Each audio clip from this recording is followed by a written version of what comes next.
नमस्कार, स्वागत है आपका एक बार फिर आपके अपने RSCIT गुरुजी यूट्यूब चैनल पर। आज हम एक बार फिर 35 नए महत्वपूर्ण प्रश्न उत्तर जानने वाले हैं जो आपकी RSCIT परीक्षा में आ सकते हैं। तो वीडियो को पूरा देखें और लास्ट में हमें कमेंट करके ज़रूर बताएं कि इस वीडियो में आपके कितने प्रश्न सही हो रहे हैं। तो शुरू करते हैं आज का वीडियो। हमारा प्रश्न नंबर 1 है, बैंकों में चेक पर लिखे गए अक्षरों को पढ़ने के लिए किस उपकरण का प्रयोग किया जाता है? BCR, MICR, OCR या फिर OMR? तो सही उत्तर है इसमें बी, MICR। MICR की फुल फॉर्म होती है मैग्नेटिक इंक कैरेक्टर रिकॉग्निशन। तो जो चेक होते हैं उन चेक पर मैग्नेटिक इंक से यानी चुंबकीय स्याही से कुछ अक्षर लिखे जाते हैं जिसको पढ़ने के लिए MICR का प्रयोग किया जाता है। BCR, MICR, OCR और OMR ये जो चारों विकल्प दे रखे हैं ये इनपुट उपकरण होते हैं। BCR की फुल फॉर्म होती है बारकोड रीडर, MICR की full form magnetic ink character recognition, OCR की फुल फॉर्म होती है ऑप्टिकल कैरेक्टर रिकॉग्निशन और OMR की फुल फॉर्म होती है ऑप्टिकल मार्क रीडर। अगला प्रश्न नंबर 2, एक बाइट में कितने बिट होते हैं? 4 बिट, 8 बिट, 256 बिट या फिर 1024 बिट? तो सही उत्तर है इसमें बी, 8 बिट। 8 बिट मिलकर एक बाइट बनता है और 4 बिट का जो समूह है उसको निबल कहा जाता है और 1024 बाइट मिलकर एक किलोबाइट बनते हैं और 1024 किलोबाइट मिलकर एक मेगाबाइट जिसको MB कहा जाता है। अगला प्रश्न नंबर 3 है, प्रिंटर निम्नलिखित में से किससे संबंधित है? Input device, output device, processing device या फिर सॉफ्टवेयर? तो प्रिंटर जो है वो क्या होता है? आउटपुट उपकरण होता है, आउटपुट डिवाइस। अगला प्रश्न नंबर 4 है, CPU की फुल फॉर्म क्या है? Central power unit, centre processing unit, central public unit या फिर सेंट्रल प्रोसेसिंग यूनिट? तो सही आंसर है इसमें D, central processing unit CPU की फुल फॉर्म होती है।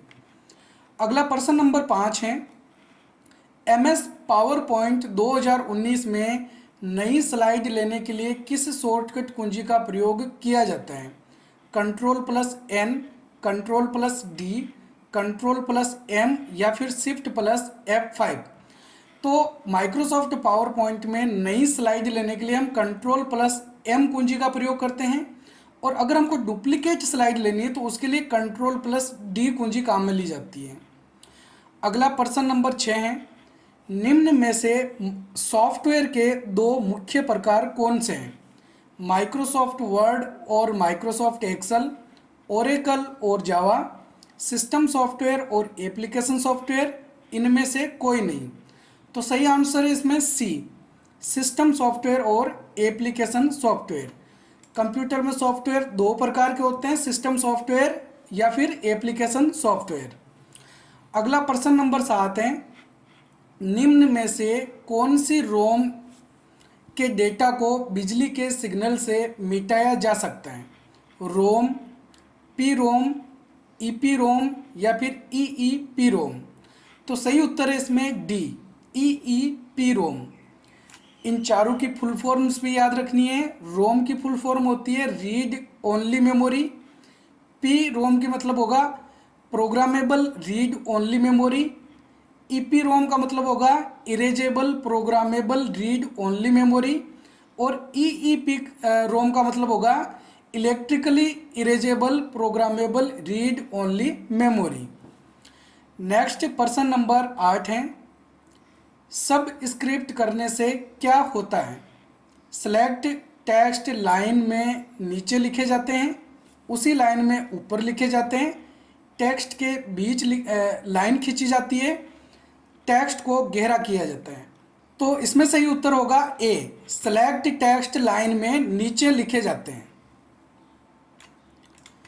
अगला प्रश्न नंबर 9, जो कुंजियां किसी अन्य कुंजियों के साथ मिलकर कार्य करती है उन्हें क्या कहा जाता है?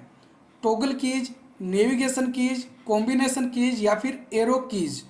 तो जो कुंजियाँ किसी दूसरी कुंजियों के साथ मिलकर काम करती है, ऐसी कुंजियों को कॉम्बिनेशन कीज कहा जाता है। कॉम्बिनेशन कीज कीबोर्ड में जैसे कंट्रोल, एल्ट, शिफ्ट, जिन कुंजियों को हम दूसरी कुंजियों के साथ काम करते हैं वो होती है। अगला प्रश्न नंबर 10, पहले से सेव फाइल में बदलाव करने के बाद एक अलग नाम और जगह पर सेव करने के लिए किस विकल्प को चुना जाता है? ओपन, न्यू, सेव या फिर सेव एज। तो जो फाइल ऑलरेडी पहले से सेव है उसमें बदलाव करके उसको अलग जगह पे अलग नाम से सेव करना है तो सेव एज विकल्प काम में लेते हैं। और जैसे माइक्रोसॉफ्ट वर्ड या इस प्रकार का कोई सॉफ्टवेयर यूज कर रहे हैं तो उसके अंदर F12 बटन दबाकर हम सेव एज कर सकते हैं। नेक्स्ट प्रश्न नंबर 11 है, टास्क बार पर पृष्ठभूमि में चल रहे एप्लीकेशन और समय तथा दिनांक आदि वाले भाग को क्या कहा जाता है? Start menu, system tray, quick launch या फिर स्टेटस बार। तो सही उत्तर है इसमें बी, सिस्टम ट्रे। अगला प्रश्न नंबर 12, चुनी गई फाइल या फोल्डर को बिना रिसाइकल बिन में भेजे हमेशा के लिए मिटाने हेतु क्या शॉर्टकट कुंजियां प्रयोग की जाती है? Control plus delete, shift plus delete, control plus shift plus delete या फिर Alt plus control plus delete. तो सही उत्तर है इसमें बी, शिफ्ट प्लस डिलीट। अगर हम किसी फाइल फोल्डर को बिना रिसाइकल बिन में भेजे हमेशा के लिए कंप्यूटर से मिटाना चाहते हैं तो शिफ्ट के साथ में डिलीट बटन दबाना होता है। नेक्स्ट प्रश्न नंबर 13, MS वर्ड 2019 में स्पेलिंग एंड ग्रामर की जांच करने के लिए किस शॉर्टकट कुंजी का प्रयोग करते हैं? F5, F6, F7 या F12 है। तो सही आंसर होगा इसमें सी, F7। F7 कुंजी के द्वारा स्पेलिंग और ग्रामर की जांच की जा सकती है। स्पेलिंग जब गलत होती है तो शब्दों के नीचे लाल कलर की अंडरलाइन आती है और ग्रामर गलत होने पे हरी कलर की अंडरलाइन आती है। अगला प्रश्न नंबर 14, निम्न में से किस फाइल को वर्ड प्रोसेसर प्रोग्राम में बनाया जा सकता है? डेटाबेस, डॉक्यूमेंट, प्रेजेंटेशन या फिर वर्कबुक। सही उत्तर है इसमें बी, डॉक्यूमेंट। डॉक्यूमेंट फाइल को वर्ड प्रोसेसर सॉफ्टवेयर में बनाया जाता है। अगला प्रश्न नंबर 15, जीमेल में कंपोज पर क्लिक करके क्या कर सकते हैं? प्राप्त ईमेल देख सकते हैं, एक नया ईमेल संदेश लिख सकते हैं, दुर्भावनापूर्ण ईमेल देख सकते हैं या फिर भेजे गए ईमेल को देख सकते हैं। तो सही आंसर होगा इसमें बी, एक नया ईमेल संदेश लिख सकते हैं। कंपोज पे क्लिक करके किसी को मेल भेजा जा सकता है तो मेल जो है वो कंपोज पे क्लिक करके फिर लिखा जाता है। अगला प्रश्न नंबर 16, निम्न में से कौन सी मेमोरी परिवर्तनशील होती है जो डेटा को अस्थायी रूप से सेव करती है? रैम, रोम, HDD या फिर DVD। तो सही उत्तर है इसमें ए, रैम। रैम की फुल फॉर्म होती है रैंडम एक्सेस मेमोरी। रैम के अंदर डेटा तब तक ही सेव रहता है जब तक कंप्यूटर ऑन रहता है। कंप्यूटर बंद होने के बाद रैम में रखा हुआ डेटा मिट जाता है। रोम की full form read only memory. HDD का मतलब क्या होता है? Hard disk drive. और DVD की फुल फॉर्म क्या होती है? डिजिटल वीडियो डिस्क या फिर डिजिटल वर्सटाइल डिस्क। नेक्स्ट प्रश्न नंबर 17, निम्न में से कौन सा मोबाइल वॉलेट का उदाहरण नहीं है? गूगल पे, फ्री चार्ज, UPI या फिर याहू। तो सही आंसर है इसमें डी, याहू। याहू क्या है? याहू एक सर्च इंजन होता है। नेक्स्ट प्रश्न नंबर 18, निम्न में से कौन सा एक सिस्टम सॉफ्टवेयर का भाग है? Windows 11, Microsoft word 2019, Windows media player या फिर नोटपैड। तो सही आंसर है इसमें ए, विंडोज 11। यह सिस्टम सॉफ्टवेयर का एक भाग होता है। बाकी ये जो तीनों ऑप्शन हैं ये एप्लीकेशन सॉफ्टवेयर होते हैं। अगला प्रश्न नंबर 19, किसी डेटा को क्रम में व्यवस्थित करने की प्रक्रिया क्या कहलाती है? मर्जिंग, सर्चिंग, सॉर्टिंग या फिर स्टोरिंग। तो इसमें सही उत्तर है सी, सॉर्टिंग। डेटा को क्रमबद्ध रखना, इसको सॉर्टिंग करना कहा जाता है।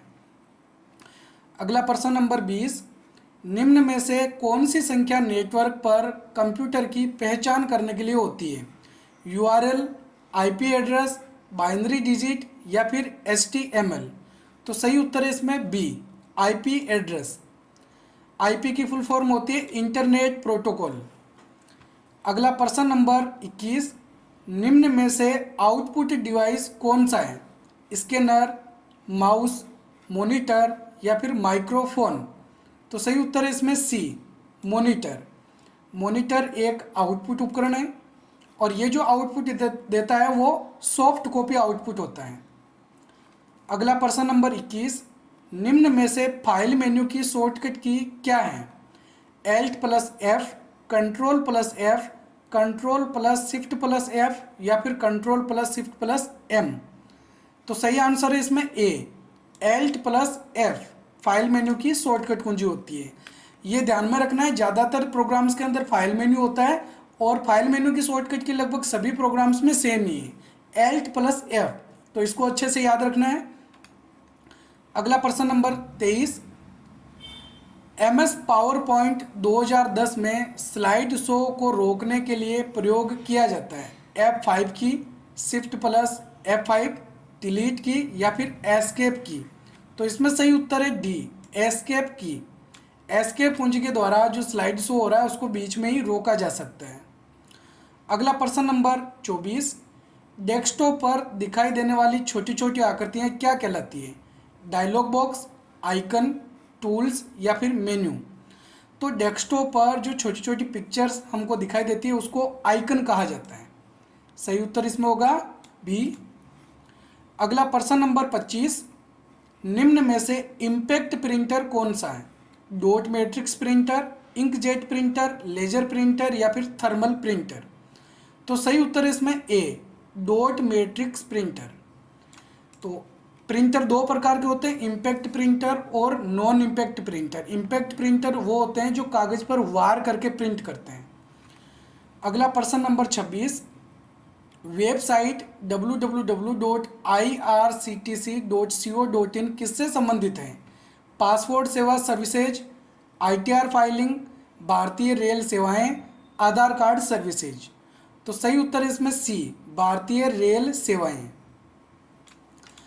नेक्स्ट प्रश्न नंबर 27, रिप्लेस करने के लिए क्या शॉर्टकट कुंजी होती है? Ctrl+F, Ctrl+R, Ctrl+H या फिर Ctrl+L। तो रिप्लेस करने की शॉर्टकट कुंजी Ctrl+H होती है। रिप्लेस करने से क्या होगा, हम किसी टेक्स्ट की जगह पे कोई दूसरा टेक्स्ट या कोई दूसरा अक्षर लिख सकते हैं। और फाइंड करने की शॉर्टकट कुंजी Ctrl+F होती है जिसके द्वारा हम कुछ अक्षरों को खोज सकते हैं। अगला प्रश्न नंबर 28, DPI की फुल फॉर्म क्या है? डॉट पर inch, dot print inch, dot पर स्क्वायर इंच या फिर ऑल ऑफ द अबव। तो सही उत्तर है इसमें ए, डॉट पर इंच DPI की फुल फॉर्म होती है। DPI को हम रिजोल्यूशन के नाम से भी जानते हैं। नेक्स्ट प्रश्न नंबर 29, कंप्यूटर शब्द अंग्रेजी की लैटिन भाषा के किस शब्द से बना है?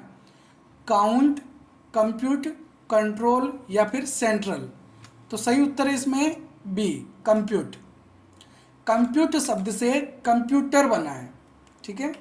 जैसे ड्राइव का मतलब होता है चलाना और ड्राइवर का मतलब चलाने वाला, उसी प्रकार से कंप्यूट का मतलब होता है गणना करना और कंप्यूटर का मतलब होता है गणना करने वाला।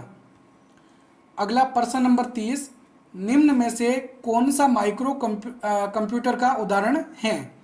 Desktop computer, laptop, tablet and smartphone या फिर ऑल ऑफ द अबव। तो इसमें सही आंसर क्या होगा? D, all of the above. अगला प्रश्न नंबर 31, ईमेल के साथ भेजी गई फाइल को क्या कहा जाता है? पार्सल, अटैचमेंट्स, स्पैम या फिर ईमेल। तो ईमेल के साथ में जो फाइलें हम जोड़ के भेजते हैं, फाइलें साथ में जो भेजी जाती हैं उनको अटैचमेंट्स कहा जाता है। और आपको पिछले वीडियो में बताया था कि अटैचमेंट्स जो होते हैं इनकी मैक्सिमम साइज कितनी रख सकते हैं? 25 MB। अगला प्रश्न नंबर 32, बायोस की फुल फॉर्म क्या है? Basic information output system, basic internal output system, basic input output system या फिर बस इन्फो ऑपरेटिंग सिस्टम। तो सही उत्तर है इसमें सी, बेसिक इनपुट आउटपुट सिस्टम। जब बूटिंग प्रोसेस होती है तब बायोस काम करता है। बूटिंग प्रोसेस के बारे में हमने हमारे चैनल पे एक वीडियो बना रखा है जिसमें बूटिंग प्रोसेस के बारे में बिल्कुल अच्छे से समझाया गया है। अगला प्रश्न नंबर 33 है, डीएनएस की फुल फॉर्म क्या होती है? Document name system, document number system, domain number service, domain name system. तो सही आंसर है इसमें डी, डोमेन नेम सिस्टम। अगला प्रश्न नंबर 34, निम्न में से कौन सा उपकरण हार्ड कॉपी आउटपुट प्रदान करता है? प्रोजेक्टर, स्पीकर, मॉनिटर या फिर प्रिंटर। तो देखो ये जो चारों ऑप्शन है ये चारों ही आउटपुट उपकरण है। अब इसमें से कौन सा उपकरण है जो हमको हार्ड कॉपी आउटपुट देता है? तो सही आंसर है इसमें डी, प्रिंटर। हमारे चैनल पर आपको हार्डवेयर, सॉफ्टवेयर, इसके अलावा इनपुट आउटपुट के वीडियोज भी मिल जाएंगे जिसके बारे में हमने एक एक उपकरण के बारे में फुल एक्सप्लेन करके बता रखा है। तो उन वीडियो को भी एक बार आप ज़रूर देखें। RSAT परीक्षा से रिलेटेड ही उसके अंदर आपको उपकरण देखने को मिलेंगे। तो जो भी उपकरण, जो भी जानकारी बताई जा रही है उनको अच्छे से याद रख लेना है। आप उस वीडियो को इस तरीके से देख पाएंगे ताकि आपका एक नोट्स तैयार हो सके। अगला प्रश्न नंबर 35 है, MS एक्सेल 2019 में सेल रेफरेंस में मौजूद सबसे बड़ी संख्या ज्ञात करने के लिए किस फंक्शन का प्रयोग करते हैं? सम, काउंट, मैक्स या फिर मिन। तो हमको क्या करना है, सेल रेफरेंस जो होता है उसके अंदर सबसे बड़ी संख्या ज्ञात करनी है। तो बड़ी संख्या ज्ञात करने के लिए मैक्स वाला ऑप्शन काम में लेते हैं और सबसे छोटी संख्या ज्ञात करने के लिए मीन का प्रयोग किया जाता है। इसके अलावा जो सेल रेफरेंस होता है उसमें लिखी हुई सारी संख्याओं को जोड़ना है तो उसके लिए सम का प्रयोग करते हैं, और हमको उन सेलों की संख्या ज्ञात करनी है तो काउंट का प्रयोग करते हैं। तो ये थे आज के हमारे 35 इंपॉर्टेंट प्रश्न उत्तर। उम्मीद है आपको वीडियो पसंद आया होगा। अगर वीडियो पसंद आए तो वीडियो को लाइक और हमारे चैनल को सब्सक्राइब जरूर करें और हमारे बाकी वीडियोज़ को भी ज़रूर देखें। आपको क्वेश्चन आंसर और RSAT नोट से संबंधित वीडियोज हमारे चैनल पर मिल जाएंगे। RSAT कोर्स से संबंधित इस प्रकार के और नए नए वीडियोज हमारे चैनल पर आपको मिलते रहेंगे। तो हम मिलेंगे एक और नई वीडियो में, तब तक के लिए जय हिंद, जय भारत।